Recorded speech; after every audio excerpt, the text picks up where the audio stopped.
বিসমিল্লাহির রহমানির রহিম। আসসালামু আলাইকুম। কাছেও দূরে যে যেখান থেকে আমার আজকের ভিডিওটি দেখতেছেন, আশা করি মহান আল্লাহর রহমতে সবাই অনেক বেশি ভালো সুস্থ আছেন। তো আজকে তৈরি করব হেলদি একটি ক্রিমি ফ্রুট সালাদ রেসিপি। আশা করছি আমার আজকের এই ক্রিমি ফ্রুট সালাদ রেসিপিটি আপনাদের খুব ভালো লাগবে। আর এই রমজানে অবশ্যই সবাই ট্রাই করতে পারেন।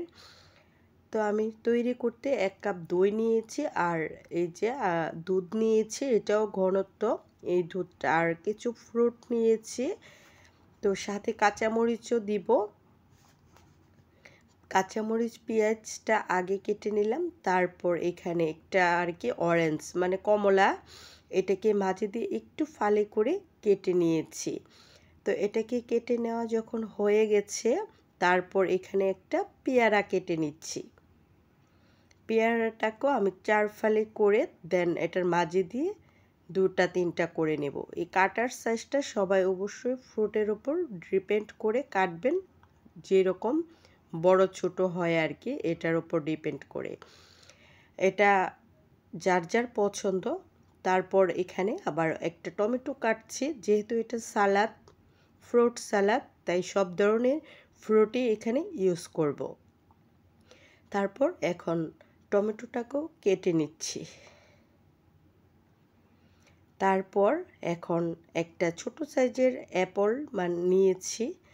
তো আপেলটাকেও এখন ভালো করে কেটে নেব। আপেলটা যখন কাটা হয়ে গেছে, এখন আবার এখানে কিছু স্ট্রবেরি দিয়ে দিব।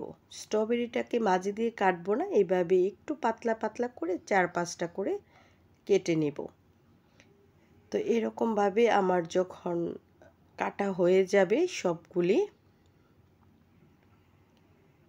আর এগুলি কিন্তু অবশ্যই কাটার আগে ভালো করে ধুয়ে পরিষ্কার করে নিতে হবে, ঠিক আছে?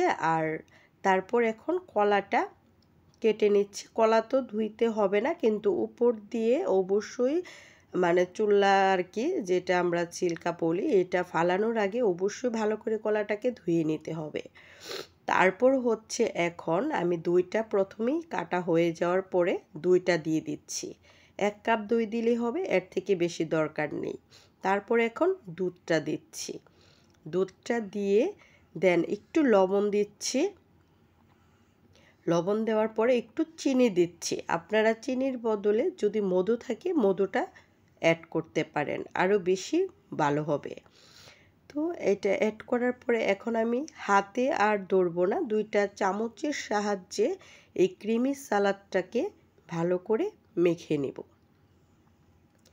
আর ইফতারের টেবিলে অবশ্যই এই রেসিপিটি রাখতে চেষ্টা করবেন, কারণ এই রেসিপিটি খেতে যেমন অনেক মজা, আর 1 চামচ খেলেই ইফতারে আপনার প্রাণ ঠান্ডা হয়ে যাবে। আর আপনার এই রেসিপিটি কাউকে বলে দিতে হবে না, যে একবার খাবে এটা বারবার আপনার বাসায় বানাতে হবে। আমি তো এই সালাদটা প্রতিদিনই রমজানে ইফতারে তৈরি করে থাকি, আর আমার ফ্যামিলির সবাই অনেক মজা করে খায়। তো আপনারাও আশা করছি এটা বানালে সবাই অনেক মজা করে খাবে এই ক্রিমি সালাদটা। তো আমি এইরকমভাবে সুন্দর করে চামচের সাহায্যে একদম মাখা মাখা ক্রিমি করে নিচ্ছি। তো করে নেওয়া হয়ে গেলে আমার রেসিপি তৈরি হয়ে গেছে, দেখতেই পাচ্ছেন। তো সবাই রেসিপি ভালো লাগলে একটা লাইক কমেন্ট করবেন। আপনাদের লাইক কমেন্ট আমাকে নতুন ভিডিও বানাতে অনেক উৎসাহ করে। পরবর্তী রেসিপি দেখার আমন্ত্রণ জানিয়ে এখানে বিদায় নিচ্ছি। আল্লাহ হাফেজ।